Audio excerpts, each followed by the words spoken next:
Good morning. I was just about to do some updates and then I thought, you know what? Gonna do a little Apple bashing. No, I just wanted to talk about the kind of Apple user that pisses me off and why I think that Apple polarizes people so much. You know, when I watch Louis Rossmann's videos, he's always like, do not shame the user, shame the company. But I think there is a certain kind of Apple user that should be shamed. The one that is not kicking down, but kicking up. As in, they're tech illiterate, they don't know shit about security, yet security is their go-to argument when anybody criticizes the shit that Apple pulls off with their users and their devices and the way they keep those devices from being refurbished and so on. Watch my Louis Rossmann playlist if you don't believe me. That user being literally at the bottom of the food chain, as in knows nothing about gear, knows nothing about programming, knows nothing about internet security. If you do not understand the TCP/IP model, you should not put the word firewall in your mouth. Just shut up. Maybe there should be a harsher criterion for that, actually. Those people, proud of their camera, proud of the intuitive usage. What about Apple is intuitive? Nothing about that shit is intuitive. Or is it just because I know how to code? Is my brain so much different that I just lost intuition and I can't use this product? I don't know, I don't find it simple. I find it super complicated. The navigation, the missing buttons. I like to have context menus on stuff. I would prefer to have a cursor on my phone. I want to use a mouse with my phone and a keyboard. Wait, I actually have a keyboard for my phone. Yeah, I know it's counterintuitive, but I don't want a tablet. I already have a laptop. I know that is some opportunistic shit. And I feel bad about it for 1 second each day. 21, 22, second is over. Now, the thing that I have a problem with in Apple users is when they are arrogant about their ignorance. It's totally fine if you're a basic user and you say, I don't want to know shit about shit. Okay, cool. You do you. As in, you be stupid. I can't do anything about it anyway. I think you would actually benefit from trying to fight that laziness in yourself. Level up and learn about coding, learn about tech. It's actually awesome. Come to the dark side. We have cookies. Actually, we don't have cookies. We got rid of those. But I do understand the sentiment. I do understand why people don't want to put up with this because, oh, my busy life. Yeah, that was a lie. I do not understand at all. I mean, maybe if you're 70 plus years old and it really just hurts your eyes to read stuff, that I understand. I'm too tired to do some things as well. As in, I don't know, sometimes I just don't want to learn Chinese after I'm done with my work and everything. I just feel like falling asleep or just learning Swedish because it's easy. But that's my kind of easy. On a fundamental level, I just probably lack the empathy. I don't get it when people are like, oh, after work, I just want to sit down and watch Netflix. So you want to sit down and not stimulate your brain, which is actually good for your brain and which is actual relaxation as compared to doing nothing, which is not relaxing for your brain and does not give you a good feeling back. So you are going for the unmotivated dopamine loop. Nah, I'm not going to do that. So yeah, that thing.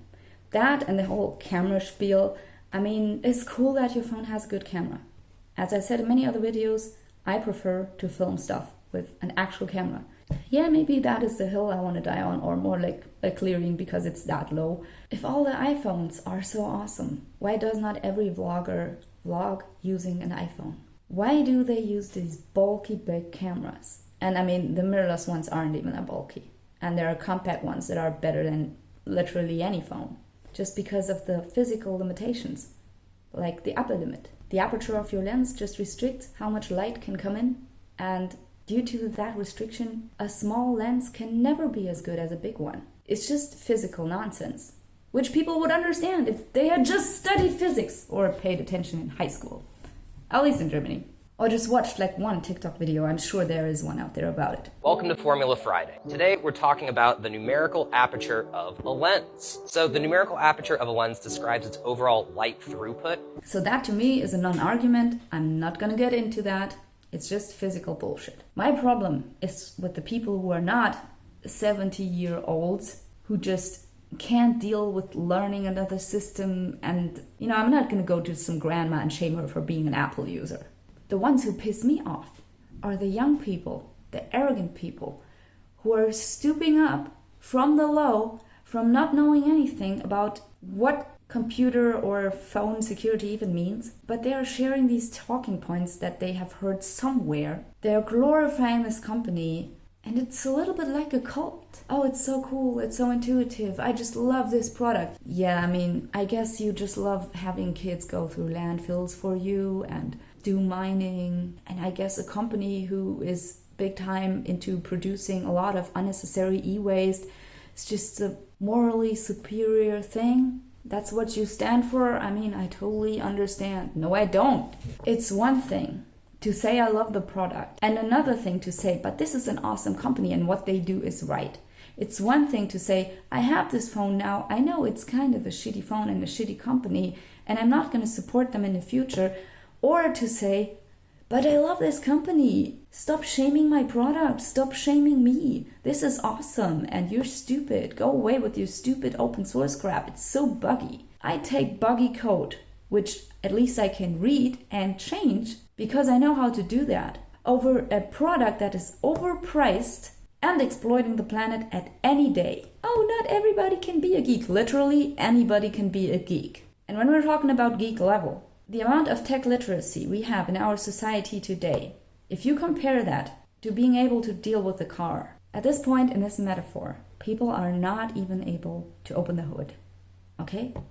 We're at the point with our tech literacy that in terms of cars, you're unable to find this lever or something to pull to open the fucking hood, which is quite literally true because most phones, you just can't open them as a normal user, which should be normal. Let's normalize this again. This and USB standard. So if you're watching this and you're an Apple user or you have sent this to some person who is, I don't hate you. And this is not the war of the phone operating systems. But really think about if you want to support this company in the future. Watch the playlist that I have linked below. Read up on the shit that Apple is doing. Stop for 1 second and really think about whether or not you are actually capable of judging the security aspects of a product. What do you know about security?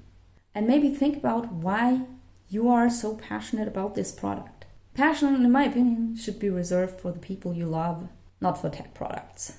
It's cool to be passionate about a cause, but a single product, if Fairphone produces shit tomorrow, I'm not going to stick to Fairphone and just not criticize them. I'm going to criticize them. I think they should not have gotten rid of the mic jack, even though I never use it. And it probably would make the phone pricier, and maybe the module was not that good and they just didn't want to compromise on quality. I don't know. But I don't think it was a smart move from their side. To identify with a company and a product is inherently weird to me, especially if that company does not even stand for a cause. They just stand for consumerism. Is that your cause then? If you own an Apple product, do not broaden your ecosystem. Do not defend Apple as a company as if it was a religion or a cult. If you have an iPhone now, make the most out of that phone. Have it repaired as long as you can. And when you don't need it anymore, recycle it purposefully. Do not brick it. Make sure you don't brick it. If you hand it over for someone, take the proper measures so they can actually open that phone and not get a lock screen. Same goes for laptops or wherever this is a problem. Should you get a fair product afterwards? Maybe, maybe not. Maybe get a refurbished iPhone if you love iPhone that much. Okay, fair enough. Better than buying a new one. Even though it kind of feeds the industry, of this replacement cycle and this make use again cycle. It's a good idea in theory, but somebody had to buy that first too. So I don't know. I have ambivalent thoughts on that. Anyway, I need to make myself another coffee now. And if anyone at Apple sees this, fuck you and fuck your company. Apple, fuck you.